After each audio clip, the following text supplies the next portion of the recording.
And we had even mooted the idea of integrating private cameras to the national grid. Maybe the experts can comment there afterwards. But the essence of these cameras is collective security instead of individual security. What we see, this one can relieve us from the huge bill of escorts. Everyone now wants policemen. My minister here has been struggling, even buying vehicles for other offices and departments. Maybe it's something. Save for a few offices, senior ones, VP, Speaker, Deputy Speaker, Chief Justice, but we can't afford to buy vehicles for other MDAs, maybe. And this is the essence of the camera coverage, collective security, like the president has been saying. So the bill of people, the human bill, escort bill, huge. I see people with CT, with everybody. Thank you for highlighting it. And then the other issue, sir, is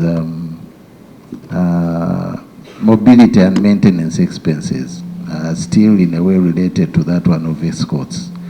Clothing, he talked mainly about the basics, the boots, the clothes, the headgear, but there are other things that come with clothing.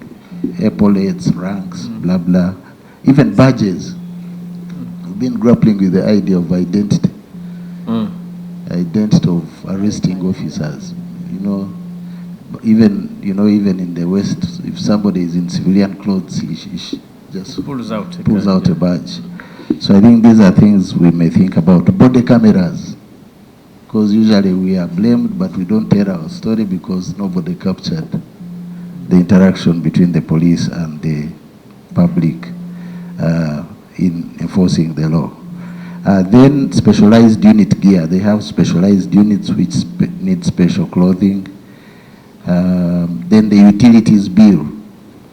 It's true we need solar, we need to drill water, but also I think if you can help us on Parliament has now lately become the debt collector for water bills. when my boss was away, we were getting comments. Come and appear. We released money for water, but you didn't pay. But we had other things to do in the election.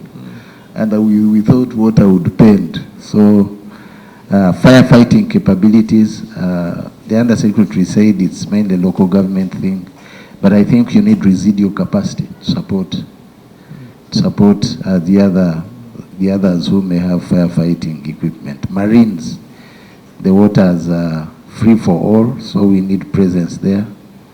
Welfare, accommodation, office space, education. I didn't hear him comment about it, of our children, and health. And then maybe a service shop like that one of the MS shop where people can buy subsidized items. Police aviation, we need aircraft, we need people, pilots, we need hangars, and maintenance, of course. You may have to comment on that more. Then the canine capability. Dogs. They are key in crime detection. CID and crime intelligence resourcing and training. HR development, I didn't hear a plan on training, because this is a recurrent thing. We recruit, we train. And then physical fitness related to that, and sports development. Police and prisons have fortunately been some of the services that provide sportsmen. So, but how do we train those people? It's like they are individuals on their own, but I think we need a dedicated plan to support them. Then the recurrence, the wage, the capital development, replenishment of people who die or are retired, burials. Where do these recurrents fall? Ceremonies and other administrative expenses. And then discipline. I don't think it's a cost-neutral area. How we discipline our forces. They have a police standards unit. I don't know where it draws its expenses. Budget. But it's something we need to capture. Interpol. And that brings me to the area of NTR. Do we have areas of non-tax revenue that we collect? Could you consider giving us that money? Like I think we write letters of good conduct. we also, paid for. if need be, what about these fines of police, traffic fines? Those are areas maybe we could innovatively help the police to do its work better. Thank you, Chair. Thank you. Thank you, Honorable Minister. Of course, you touched on many critical that the planners and budget managers need to take note of. You highlighted the issue of escorts. I know there were complaints here of who actually is entitled to a police escort and who is not. And on you providing it.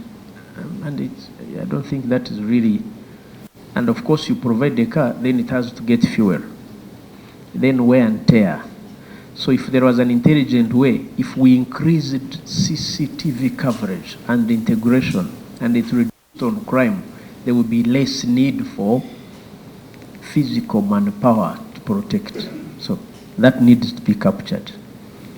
In a way, an innovation that reduces crime and the need for physical.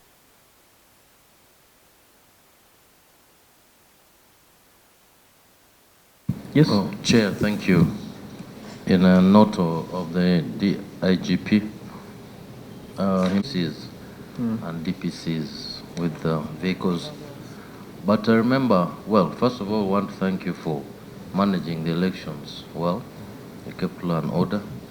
And then also for providing us with brand new pickups. At least all the districts are catered for. But we have those Isuzu patrol trucks that you withdrew. Can't you give the DPCs and the RDCs those patrol cars that you withdrew? Because most of them are still in good condition. Because if you present this to Parliament, it might be also difficult for finance to provide us with the resources to buy these vehicles. But why can't we use those old Isuzu patrol trucks as we we look for more resources for the DPCs and others? Thank you. Okay. Mr. Chairman. Yes. On the question of escorts. Yes.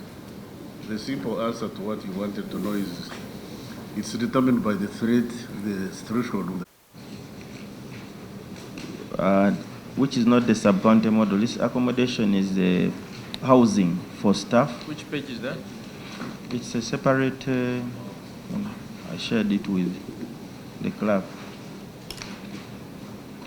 Can we first have it? You have it on on your soft. It's a soft file? Yeah.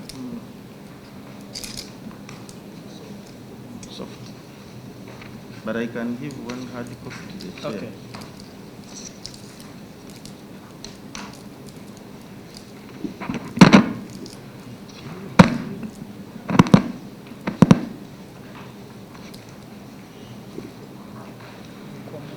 Chair, our priority is accommodation, where we plan to spend 31 billion. Acquisition of land, 9.4 billion.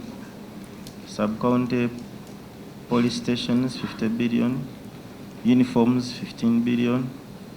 Water, 21 billion. Electricity, 25 billion. Fuel, 56 billion. Feeding, 59 billion. Insurance, 5. Telecommunication, 3. Rent, 4.5. Training, 23 billion. Maintenance of transport and other equipment, 16.9 billion. And in addition, Chair, we are planning to acquire operational vehicles for all RPCs and DPCs across the country, so that they free the pickups to do police patrols and other core policing activities. Replacement of asbestos across the entire country. Provision of solar pumped water in the big barracks, beg your pardon. Then maintenance and investing in force multipliers, and then effective crime prevention, detection, management, and investigation. Those are the priorities we have for the next financial year. Chair, what I've given you gives the required budget. And what is provided? and part is provided. So we have a shortfall of 554 billion. This is where we keep coming for supplementary, because what we are provided is at 45% of what we require. I beg to submit. Thank you. Apparently, what you include in what you call other critical capital activities for implementation, most of it are actually priorities. So they're not other, and they're not costed. I don't know how you intend to do it. One, let me highlight replacement of asbestos. Science has accommodation for those who do not have. In my view, you should not count those who are sleeping under asbestos as having. So it's critical and priority, in my view. But that begs the question, you are replacing it with what?